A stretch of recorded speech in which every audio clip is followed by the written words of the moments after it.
വചനദീപം. ലൂക്കോസിൻ്റെ സുവിശേഷം 12-ാം അധ്യായം അതിൻ്റെ 35 മുതൽ 48 വരെയുള്ള വാക്യങ്ങൾ ഞാൻ വായിക്കുന്നു. ലൂക്കോസ് 12-ന്റെ 35 മുതൽ 48 വരെ.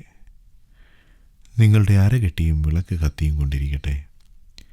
യജമാനൻ കല്യാണത്തിന് പോയി വന്നു മുട്ടിയാൽ ഉടനെ വാതിൽ തുറന്നു കൊടുക്കേണ്ടതിന് അവൻ എപ്പോൾ മടങ്ങി വരും എന്ന് കാത്തു നിൽക്കുന്ന ആളുകളോട് നിങ്ങൾ തുല്യരായിരിപ്പിൻ.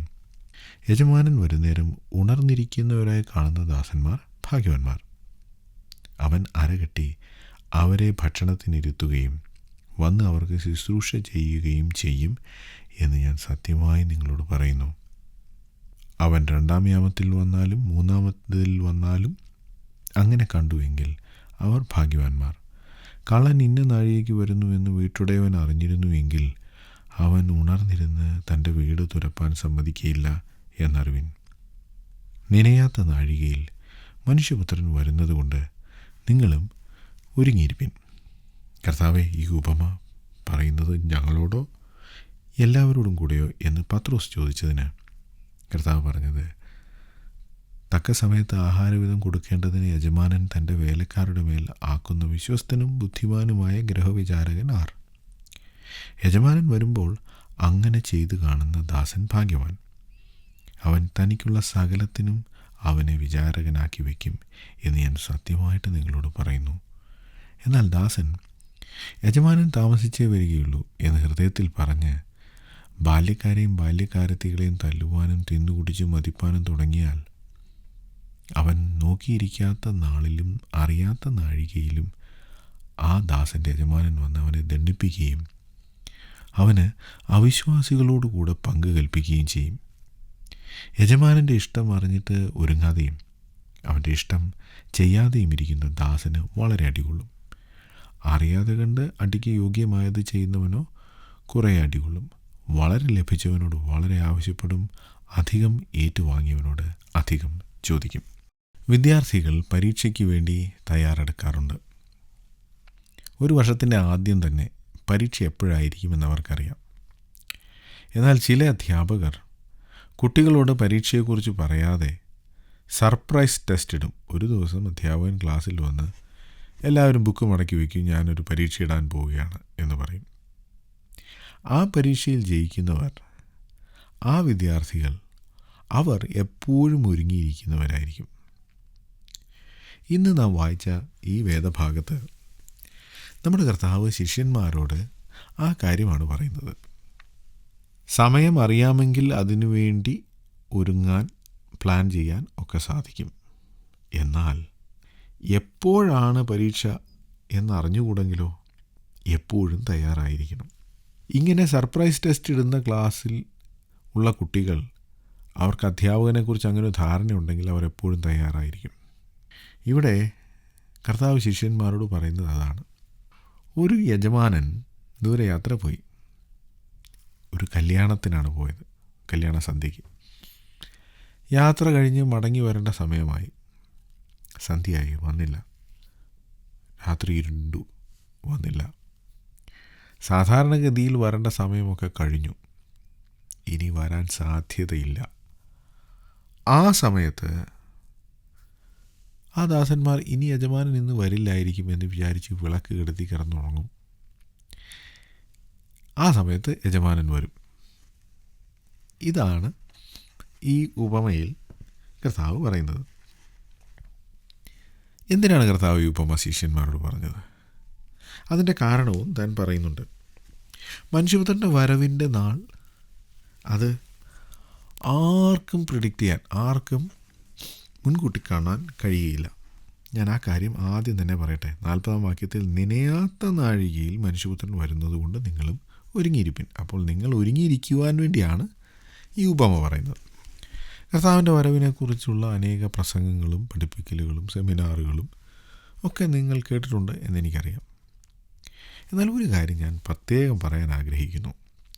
ഇങ്ങനെയുള്ള ഏതെങ്കിലും സെമിനാറുകളിലോ പ്രസംഗങ്ങളിലോ പഠിപ്പിക്കലുകളിലോ ആരെങ്കിലും കർത്താവ് ഇത്രാം തീയതി വരും, ഇന്ന വർഷം വരും, ഇത്ര വർഷം കഴിയുമ്പോൾ വരും, ഇങ്ങനെ ഒരു സമയം പറഞ്ഞിട്ടുണ്ടെങ്കിൽ പിന്നെ ആ ആളുടെ പ്രസംഗം ശ്രദ്ധിക്കേണ്ട. കാരണം പുതിയ നിയമത്തിൽ ലേഖനങ്ങളിലും സുവിശേഷങ്ങളിലും അപ്പോസ്തല പ്രവൃത്തിയിലും ഒരുപോലെ നമുക്ക് പരിശുദ്ധാത്മാവ് വെളിപ്പെടുത്തി തന്നിട്ടുള്ള ഒരു കാര്യം, കർത്താവ് എപ്പോഴാണ് വരുന്നത് എന്ന കാര്യം നമുക്ക് അറിയാൻ സാധിക്കില്ല എന്നാണ്. അപ്പോൾ അതറിയാമെന്നും ആ സമയം ഞാൻ കൃത്യമായി പറയാമെന്നും പറയുകയും പഠിപ്പിക്കുകയും ചെയ്യുന്ന ആളെ തീർച്ചയായും നമുക്ക് തള്ളിക്കളയാം. ഒരു ദുരുപദേഷ്ടാവായിരിക്കും അത്. ആ കാര്യത്തിൽ സംശയം വേണ്ട. ഈ ഉപമ നാം വായിച്ചത് ഇതിൻ്റെ പ്രധാന അടിസ്ഥാനം എന്ന് പറയുന്നത് കർത്താവിൻ്റെ വരവ് എപ്പോഴാണെന്ന് ശിഷ്യന്മാർക്ക് അറിഞ്ഞുകൂടാ, അവർക്കറിയാൻ സാധിക്കില്ല. അതുകൊണ്ട് അവർ എപ്പോഴും ഒരുങ്ങിയിരിക്കണം. എന്ന് വച്ചാൽ കർത്താവ് വന്ന് വാതിൽ മുട്ടുമ്പോൾ ഉടൻ തന്നെ തുറന്നു കൊടുക്കാൻ സാധിക്കണം. എനിക്കൊരല്പം സമയം കൂടി ഒരുങ്ങുവാൻ ആവശ്യമുണ്ട് എന്ന് പറയാൻ ഇടയാകരുത്. ഇങ്ങനെ ഉടനെ വാതിൽ തുറന്നു കൊടുക്കുന്ന ദാസനെക്കുറിച്ച് ഈ യജമാനന് വലിയ അഭിപ്രായമാണ്. എന്ന് മാത്രമല്ല, അങ്ങനെ വാതിൽ തുറന്നു കൊടുക്കുന്ന ദാസന് ലഭിക്കുന്ന പ്രതിഫലവും വളരെ വലുതാണ്. അങ്ങനെ ഉണർന്നിരിക്കുന്ന ദാസൻ, ആ ദാസന്മാർ ഭാഗ്യവാന്മാർ. അവർക്കെന്താണ് യജമാനൻ കൊടുക്കുന്നത്? അവൻ, അതായത് യജമാനൻ അരകെട്ടി അവരെ ഭക്ഷണത്തിനിരുത്തുകയും വന്ന് അവർക്ക് ശുശ്രൂഷ ചെയ്യുകയും ചെയ്യും എന്ന് ഞാൻ സത്യമായി നിങ്ങളോട് പറയുന്നു എന്നാണ് കർത്താവ് പറഞ്ഞത്. ഈ കാര്യം എന്തിനാണ് സത്യമായി ഞാൻ നിങ്ങളോട് പറയുന്നു എന്ന് പറയുന്നത്? അതിന് കാരണമുണ്ട്. ലൂക്കോസിൻ്റെ സുവിശേഷം 17-ാം അധ്യായത്തിൽ കർത്താവ് മറ്റൊരു ഉപമ പറയുന്നുണ്ട്. അവിടെ ഒരു ദാസൻ പകൽ മുഴുവൻ വയലിൽ ജോലി ചെയ്തു കഴിഞ്ഞ് രാത്രി തൻ്റെ യജമാനൻ്റെ വീട്ടിലേക്ക് വന്നു. അവൻ വയലിലെ പണി കഴിഞ്ഞ് ക്ഷീണിച്ച് വീട്ടിലേക്ക് വരുമ്പോൾ യജമാനൻ അവനോട്, നീ ക്ഷണത്തിൽ വന്ന് ഊണിന് ഇരിക്കുക എന്നവനോട് പറയുമോ? അല്ല, എനിക്ക് അത്താഴം ഒരുക്കുക, ഞാൻ തിന്നു കുടിച്ച് തീരുവോളം അരകെട്ടി എനിക്ക് ശുശ്രൂഷ ചെയ്യുക, പിന്നെ നീയും തിന്നു കുടിച്ചു കൊള്ളുക എന്ന് പറയുകയില്ലയോ?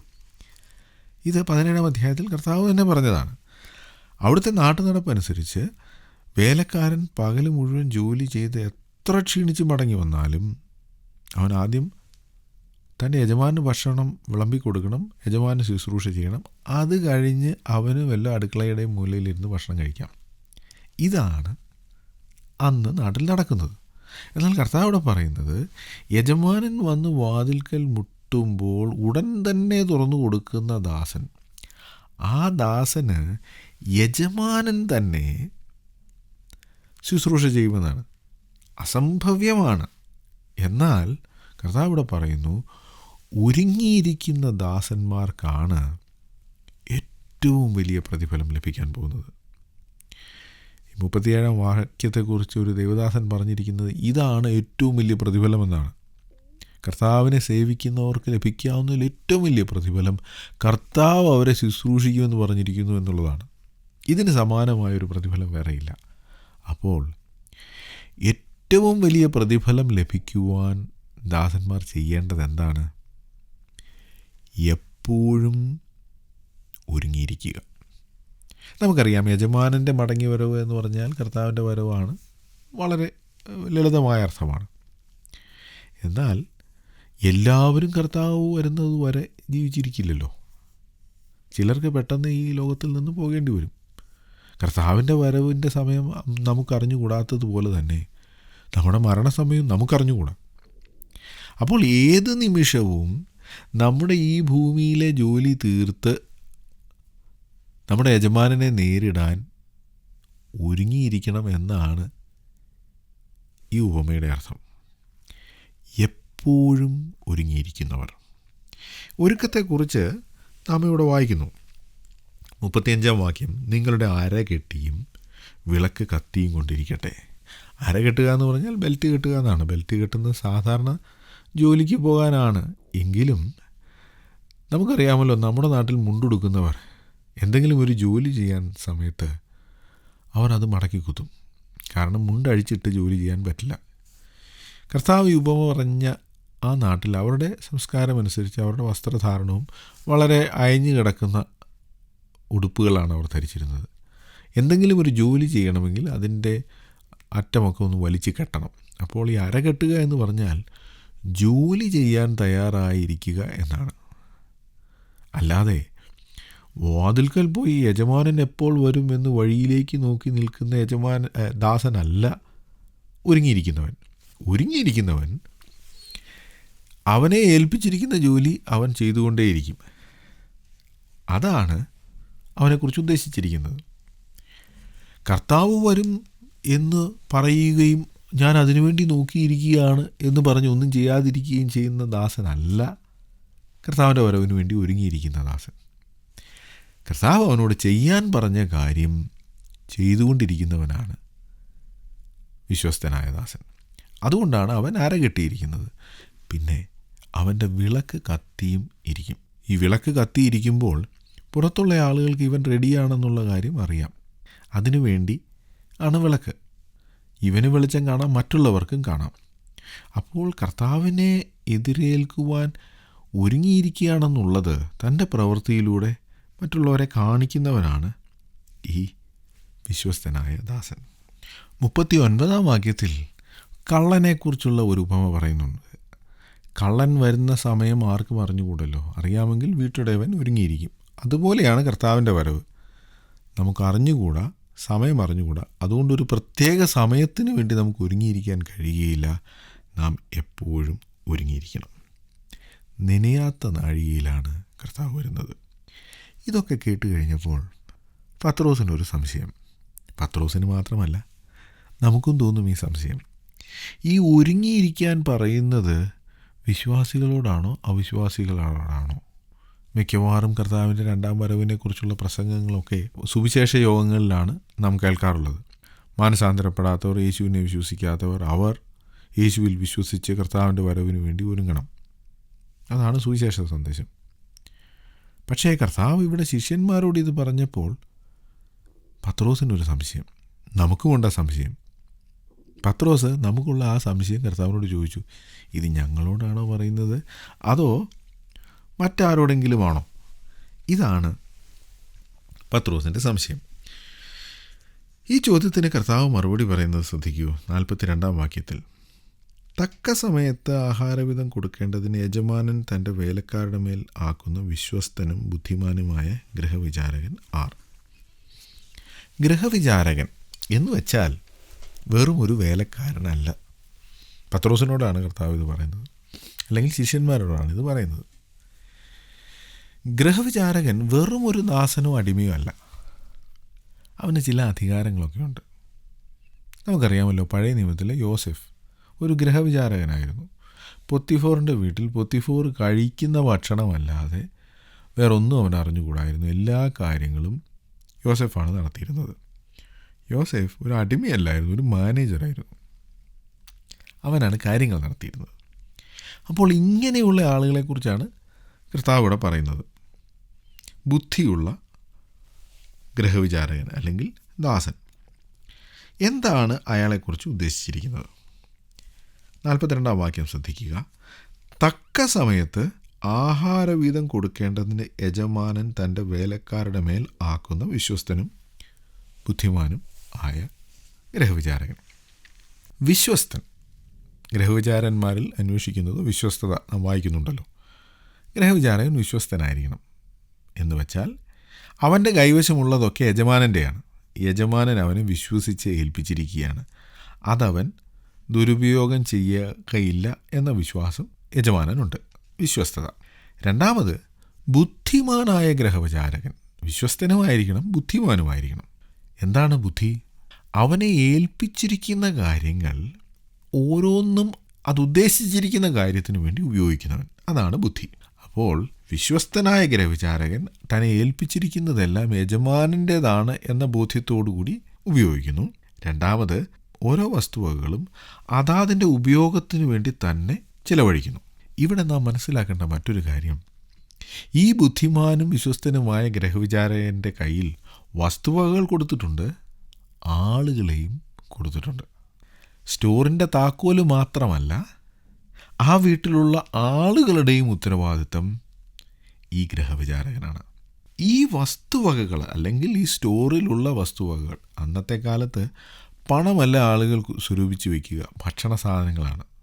അതാണ് അന്നത്തെ നിക്ഷേപം.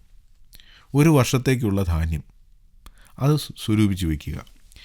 ഇതിൻ്റെ താക്കോൽ ഈ ഗ്രഹവിചാരകൻ്റെ കയ്യിലാണ്. ഈ ഭക്ഷണ സാധനം എന്തിനു വേണ്ടിയുള്ളതാണ്? നമുക്കറിയാം, ഭക്ഷണം കഴിക്കാനേ കൊള്ളൂ, വേറെ ഒന്നിനും കൊള്ളില്ല, വേണമെങ്കിൽ വിൽക്കാം. പക്ഷേ ഈ ഗൃഹവിചാരകനെ അവരുടെ വീട്ടിലെ സ്റ്റോറിൻ്റെ താക്കോൽ ഏൽപ്പിച്ചിരിക്കുന്നത് തക്ക സമയത്ത് ഈ സ്റ്റോറിനകത്തുള്ള വസ്തുവകകൾ ആളുകൾക്ക് കൊടുക്കുവാൻ വേണ്ടിയാണ്. ഇതിലുള്ള വസ്തുവകകൾ ആളുകൾക്ക് വേണ്ടിയാണ്.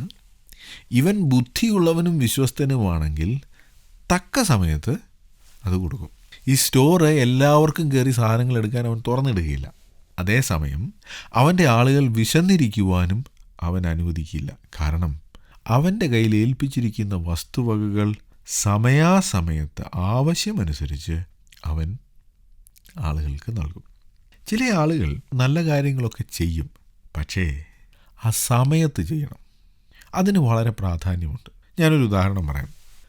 നമുക്കൊരിക്കൽ കൂടി യോസെഫിനെ കുറിച്ച് ചിന്തിക്കാം. പഴയ നിയമത്തിലെ യോസെഫിൻ്റെ സഹോദരന്മാർക്ക് അവനോട് ദേഷ്യം തോന്നി.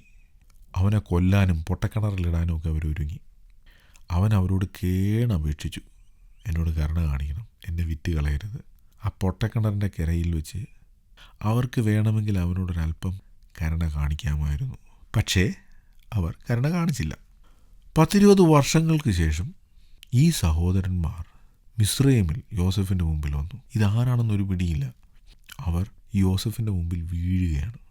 തലേ പ്രാവശ്യം ഞങ്ങൾ ധാന്യം മേടിച്ചുകൊണ്ട് പോയപ്പോൾ പൈസ ഞങ്ങൾക്ക് കിട്ടി, ആ പൈസ ഞങ്ങൾ തിരിച്ചു കൊണ്ടുവന്നിട്ടുണ്ട് എന്നൊക്കെ പറഞ്ഞ് അവർ വലിയ നല്ല ആളുകളായി ചമഞ്ഞ് സൗമ്യത അഭിനയിക്കുന്നു, താഴ്മ അഭിനയിക്കുന്നു, യോസെഫിന് മുമ്പിൽ വീഴുന്നു. മിസ്രയീമിൽ ഈ യോസെഫിൻ്റെ മുമ്പിൽ അവരെത്ര വീണാലും ആ പൊട്ടക്കിണറിൻ്റെ മുമ്പിൽ വെച്ച് കരുണ കാണിക്കാഞ്ഞതിന് പകരമാകില്ല. അവിടെ വെച്ചൊരു നിസ്സാര കാര്യം ചെയ്താൽ മതിയായിരുന്നു. അത് ചെയ്യാൻ അവർക്ക് സാധിച്ചില്ല. സമയത്ത് ചെയ്യണമായിരുന്നു, അത് ചെയ്തില്ല. ഇനി യോസെഫിൻ്റെ മുമ്പിൽ സാഷ്ടാംഗ പ്രണാമം ചെയ്തിട്ടും ഒരു കാര്യവുമില്ല. മറ്റൊരു സംഭവം, ദാവീദിൻ്റെ ജീവിതത്തിൽ ശിമെയി എന്ന് പറയുന്ന നീചനായൊരു വ്യക്തിയെക്കുറിച്ച് നാം വായിക്കുന്നുണ്ട്. അബ്ശാലോം ദാവീദിൻ്റെ കൊട്ടാരം പിടിച്ചടക്കിയപ്പോൾ ദാവീദും കൂടെയുള്ള ആളുകളും യെരൂശലേമിൽ നിന്ന് ഓടിപ്പോവുകയാണ്. ആ സമയത്ത് ശിമെയി എന്ന ബെന്യാമീന്യനായ നീചനെന്നാണ് നമ്മൾ അവനെക്കുറിച്ച് വായിക്കുന്നത്. അവൻ അവിടെ വന്ന് ദാവീദിനെ ശപിക്കുകയാണ്. കുലപാതക, രക്തപാതക, പോ എന്ന് പറഞ്ഞ് മണ്ണ് വാരി എറിയുകയും ശപിക്കുകയും ചെയ്തു. ചില ദിവസങ്ങൾക്ക് ശേഷം ദാവീദ് വിജയിയായി മടങ്ങി വന്നപ്പോൾ ശിമെയി വന്ന് ദാവീദിൻ്റെ കാല് പിടിക്കുകയാണ്. വല്ല കാര്യമുണ്ടോ? ദാവീദ് അവനോട് പറഞ്ഞു, ഞാൻ നിന്നെ കൊല്ലുകയല്ല. പക്ഷേ ദാവീദ് മരിക്കുന്നതിന് മുമ്പ് ശലോമോനോട് പറഞ്ഞിട്ടാണ് പോയത്, ഈ ശിമെയിയെ വെറുതെ വിടരുത്. ശിമെയി ദാവീദിൻ്റെ കാല് പിടിച്ചു, പക്ഷെ അത് പിടിക്കേണ്ട സമയത്തല്ലായിരുന്നു എന്ന് മാത്രം.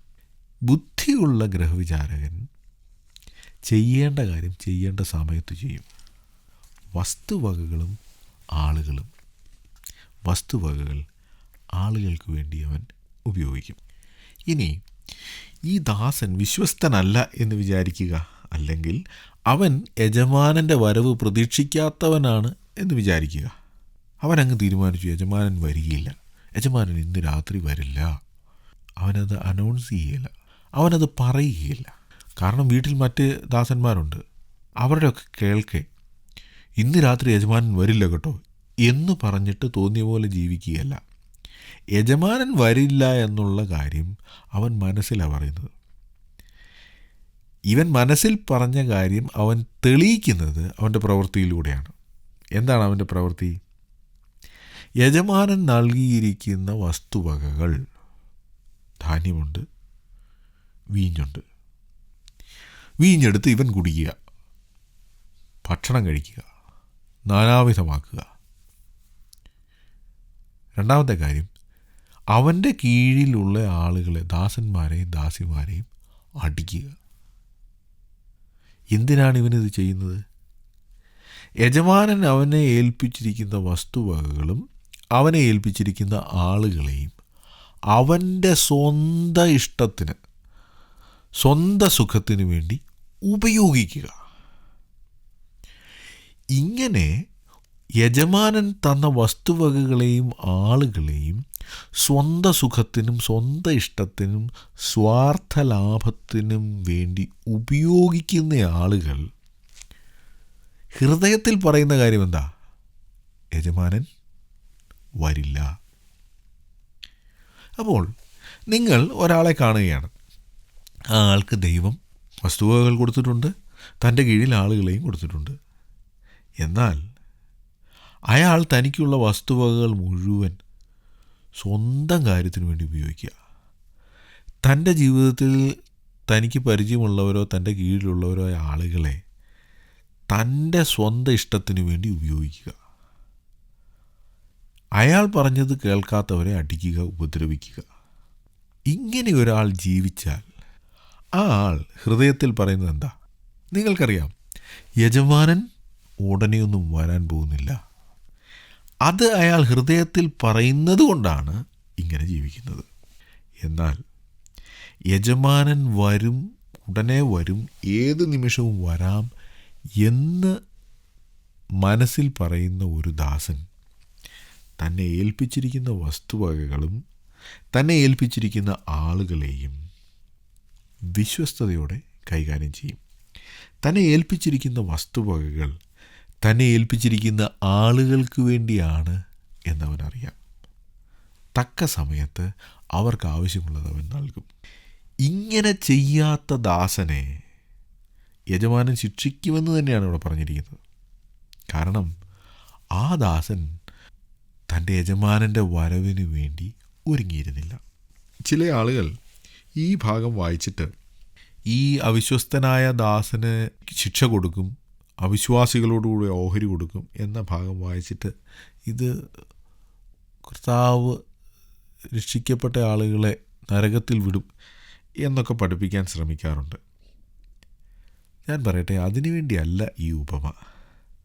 ഈ ഉപമ പറഞ്ഞിരിക്കുന്നത് അവരുടെ നാട്ടിൽ സാധാരണ സംഭവിക്കാനിടയുള്ള ഒരു കാര്യം എന്ന് വെച്ചാൽ, ഒരു യജമാനൻ തൻ്റെ വീട് ദാസന്മാരെ ഏൽപ്പിച്ചിട്ട് ദൂരയാത്ര പോവുക, മടങ്ങി വന്നിട്ട് അവിശ്വസ്തരായിരുന്നാൽ അവരെ ശിക്ഷിക്കുക.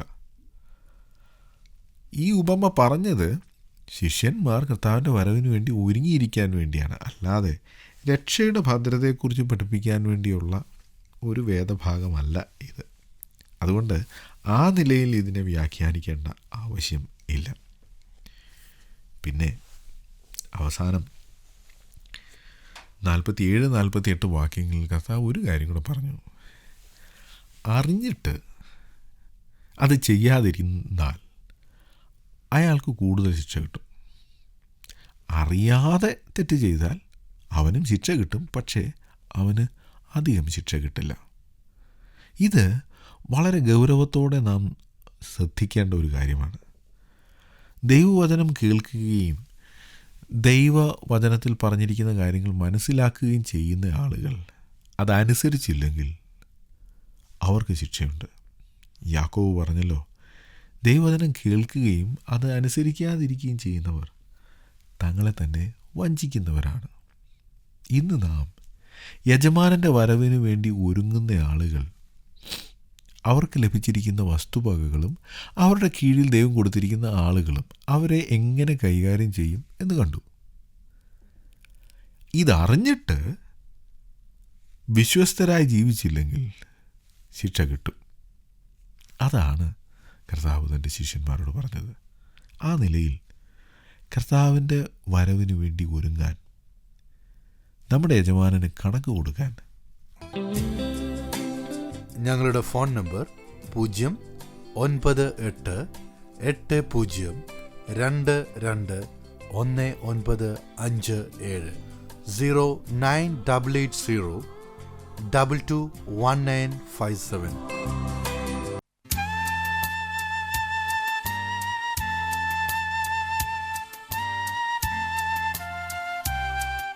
വചനദീപം